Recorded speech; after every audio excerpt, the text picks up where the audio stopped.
Rooks look useless until the board opens. An open file is a vertical line on the chessboard with no pawns from either side. It's completely clear, open for rooks and queens to travel along. A semi-open file is a file with only one side's pawns missing. And these files are so powerful because rooks are long-range pieces.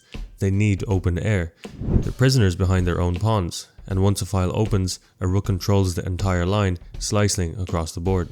Take a note in the opening of pawn captures, and which file is likely to open. Strong players constantly ask which file is about to open and whose rook will get there first. And once the file opens, here's the plan. Step 1. Occupy it. Put your least active rook there first. Step 2.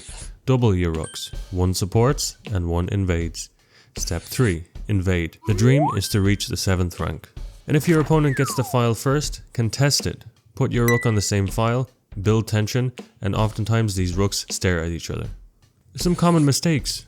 Leaving rooks behind locked pawns, because rooks need open lines. If the pawns never move, your rooks never breathe, and they just watch the game happen without joining in. Doubling rooks on closed files just because. There's no point in stacking power where it can't be used.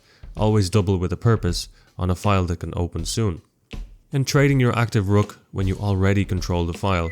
You've done the hard work to win the file, don't give it up unless you're getting something concrete. Keeping that control often means keeping the pressure. So remember, find that open file, claim it, double up, and invade. Control of one file can control the entire game.